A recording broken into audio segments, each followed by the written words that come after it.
हमारे पंतप्रधान Narendra Modi ji digital India के ऊपर किस तरह से डेंगे हाँकते हैं, बड़ी बड़ी डेंगे हाँकते हैं। बिल्कुल उसी तरह से जब वो विपक्ष में थे तब गिरते हुए रुपए के ऊपर बड़ी बड़ी बातें किया करते थे। यहाँ तक कि वो सरकार को घेरते वक्त ये बात बोलते थे कि जैसे रुपए की कीमत गिर जाती है वैसे सरकार की साख भी गिर जाती है। लेकिन अब न जाने क्या हो चला है, हमारा रुपया 86 पार कर चला है और नरेंद्र मोदी जी खामोश हो चले हैं।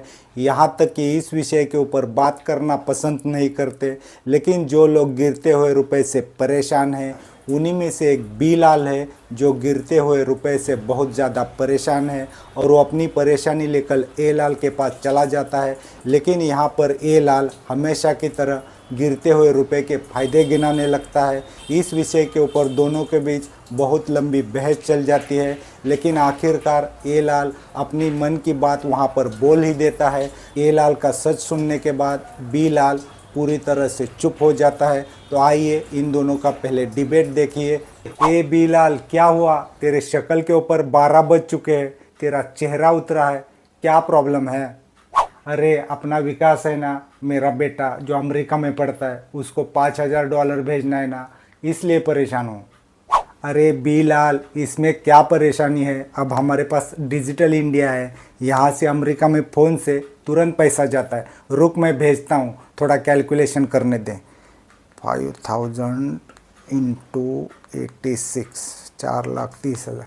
देख 4,30,000 बनता है, मेरे खाते में भेज, मैं तुरंत अमेरिका में भेजता हूँ। डिजिटल इंडिया है, इस्तेमाल कर, समझा? अरे मैं समझ गया, लेकिन तू नहीं समझा। जब मैं पहले बच्चे को $5000 भेजता था ना, तब मुझे 2,90,000 लगता था। अरे ढक्कन, पहले का ज़माना जा चुका है। पहले लोग पैदल चलते थे, साइकिल पे चलते थे, बैलगाड़ी से चलते थे, लेकिन आजकल लोग हवाई जहाज से चलते हैं, समझा? ए लाल, ये क्या समझा समझा पूछ रहा है? मैं तो समझ गया, लेकिन तू नहीं समझा। जब मैं पहले बच्चे को $5000 भेजता था ना, तब मुझे 2,90,000 देना पड़ता था। वही अब मैं इस बच्चे को $5000 भेजना है ना, तब मुझे 4,30,000 देना पड़ रहा है। मतलब 1,40,000 ज़्यादा देना पड़ रहा है। ये निगेटिव इंसान सिर्फ एक तरफ से क्यों सोचता है? तुझे पता है मेरा बेटा जब मुझे $5000 भेजता है ना, तब मुझे 1,40,000 ज़्यादा मिलता है, समझा? सब कुछ बैलेंस रहता है। अबे साले, तुझे लगता है तुझे ज़्यादा पैसा मिलता है, लेकिन इन्फ्लेशन और महंगाई देखेगा ना, तुझे कम पैसा मिलता है, लेकिन तुझे पता नहीं है। ए मुझे सब कुछ पता है, तू कांग्रेसी है ना, इसलिए तेरी जल रही है। असलियत ये है, मैं चाहता हूँ $1 ₹500 के बराबर हो। पता है मेरा बेटा जब मुझे $5000 भेजेगा ना, तो मुझे 25 लाख मिलेगा। कैसा है कैलकुलेशन? वाह, तेरा कैलकुलेशन तो बढ़िया है, लेकिन सच्चाई ये है इन्फ्लेशन और महंगाई इतनी बढ़ जाएगी तो घर का सिलेंडर 30,000 में मिलेगा। तो तू ही बता दे, जो 10,000 कमाते हैं, 15,000 कमाते हैं, वो क्या करेंगे और कैसा चलाएंगे? देख भी लाल, अपन को कुछ मालूम नहीं, सिर्फ इतना मालूम है तू है निगेटिव इंसान। बेरोजगारी, महंगाई, जीडीपी गिर रहे, रुपए की कीमत गिर रहा है, ऐसा निगेटिव बात करेगा, लेकिन अपन सिर्फ पॉजिटिव सोचता है। ठीक है, ज़रूरी मुद्दे तुझे बकवास लगते हैं, लेकिन तू ये बता दे पॉजिटिव है क्या और अच्छा क्या हो रहा है? ए बी लाल, अब आया ना लाइन पे। मैं तो सिर्फ पॉजिटिव देखता हूँ, मैं तो सिर्फ पॉजिटिव सोचता हूँ। एक ना एक दिन हम विश्व गुरु ज़रूर बनेंगे। हर गांव को हम स्मार्ट सिटी बनाएंगे, हर गांव में हर गली तक बुलेट ट्रेन आएगी। मैं सिर्फ पॉजिटिव सोचता हूँ, सिर्फ पॉजिटिव देखता हूँ। तू भी निगेटिविटी से बाहर निकल और पॉजिटिव देख। ये ढक्कन, मैं तेरे जैसा पॉजिटिव बनूँ? मुझे भी लगता है हम विश्व गुरु बनेंगे। हर गांव में हर गली तक, हर चौखट तक बुलेट ट्रेन हो, हर जगह स्मार्ट सिटी दिखे। लेकिन सवाल बहुत बड़ा है, ये होगा कैसे और कब? ए बी लाल, तू निगेटिव, तेरी शक्ल निगेटिव, तेरी सोच भी निगेटिव, तो तेरा सवाल भी निगेटिव ही होगा ना। कहने ए लाल, थोड़ा ठीक से सुन ले। हर घर तक बुलेट ट्रेन आनी चाहिए, लेकिन हर घर तक बुलेट ट्रेन आने तक हो सकता है उस घर के अंदर कोई जिंदा ही ना बचे। उससे पहले बेरोजगारी, महंगाई उन लोगों को मार ना दे, ऐसा शक होता है। ये निगेटिव इंसान, ज़रा सोच कर देख, सरकार क्यों 5 किलो राशन देती है? ताकि सब लोग जिंदा रहे और भारत का विकास देखे। इसकी माँ का। ए बिलाल, इतना क्यों हंस रहा है, इतना क्यों दांत दिखा रहा है? थोड़ी हंसी बचा कर रख, थोड़ी खुशी बचा कर रख। जब बुलेट ट्रेन तेरे घर के दरवाजे तक आएगी ना, तब हंसने के लिए थोड़ी हंसी बचा ले, थोड़ी खुशी बचा ले। ए लाल, मैं भी तेरे जैसा पॉजिटिव बनना चाहता हूँ, लेकिन सच्चाई ये है, ये बेरोजगारी का राक्षस और महंगाई का राक्षस हर रोज़ बड़ा बड़ा बनते जा रहा है। उसे देखकर मुझे डर लगता है। अरे तुझे डरने की ज़रूरत नहीं है। हमारी सरकार 80 करोड़ लोगों को खाना देकर जिंदा रख रही है, और 5-10 करोड़ लोग बढ़ भी जाएंगे तब भी सरकार पीछे नहीं हटेगी, उनको भी खाना देगी। अरे सरकार अपना काम करेगी। सरकार क्या काम करेगी? अरे वही काम करेगी, सबको जिंदा रखने का काम करेगी। चल उस बात को छोड़ दे, मेरा एक काम करेगा।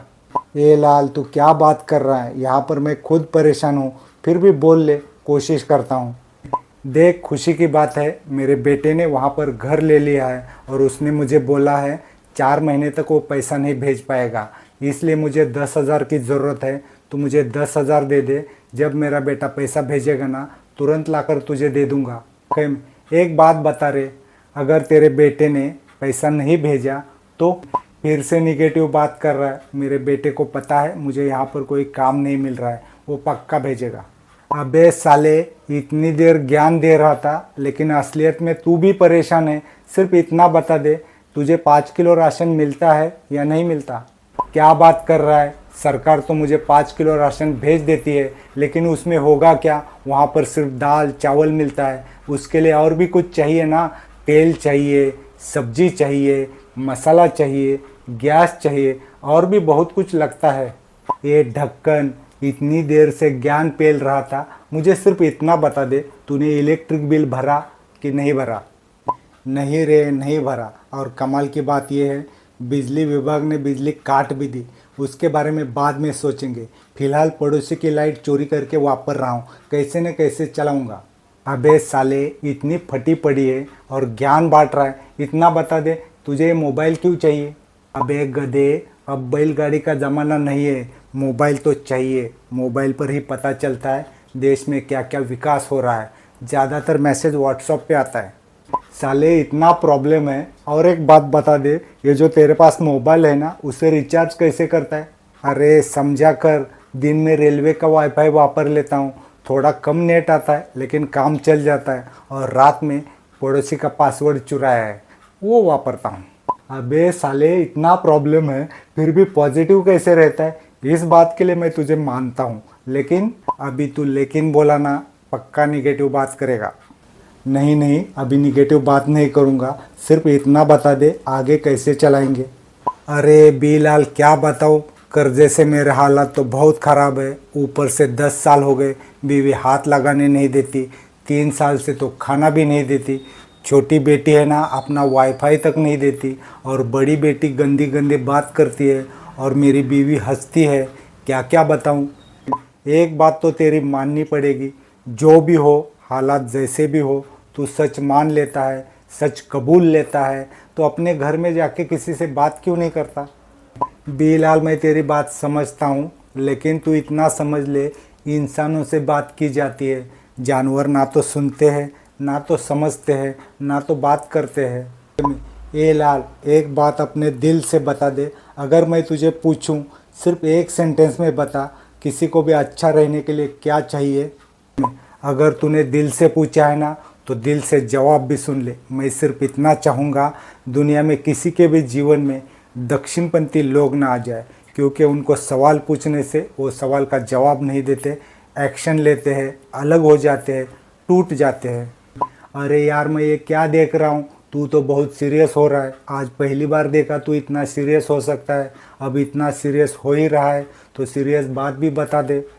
अगर तू सीरियसली पूछ रहा है ना, तो सीरियस बात भी सुन ले। हमारी सरकार भी ऐसी ही है, 5 किलो राशन तो दे देती है, लेकिन रोज़गार नहीं देती है। बड़े बड़े सपने तो दिखा देती है, अगर सवाल पूछो तो बात नहीं करती, एक्शन लेती है, ईडी सीबीआई भेज देती है। मैं सच बताऊं क्या, तू जैसा भी है, इंसान बहुत बेस्ट है, क्योंकि इंसान के अंदर होने वाली सारी खूबी तेरे अंदर है, बोलना, सुनना, समझना। बाकी अगर देखा जाए तो इंसान ना तो सबसे ऊंचा जानवर है, ना तो सबसे छोटा जानवर है, ना तो सबसे मोटा जानवर है, ना तो सबसे तेज भागता है, ना तो सबसे मजबूत जानवर है। इसे अगर देखा जाए तो हर मामले में इंसान पीछे और जानवर आगे है। अरे बात करते करते बहुत देर हो गई, चल अब मैं चलता हूँ। साथियों नमस्कार। ए लाल और बी लाल दोनों को भी ज़्यादा सीरियस लेने की ज़रूरत नहीं है, क्योंकि दोनों के दोनों पागल हो चुके हैं। इनका काम यही है हर रोज़ किसी न किसी मुद्दे पर लड़ जाना। खुद तो पागल है ही, हम लोगों को भी पागल कर सकते हैं। तो इनको इग्नोर कर दीजिए। आप लोग सोच कर बता दीजिए कि रुपए की कीमत गिरने से हमारी अर्थव्यवस्था को फ़ायदा होगा या हमारी अर्थव्यवस्था को नुकसान होगा। और अंधभक्त भी कमेंट करके बता सकते हैं कि अर्थव्यवस्था हमारी ऊपर जा रही है या हमारी अर्थव्यवस्था नीचे जा रही है। आज के लिए बस इतना ही। नमस्कार।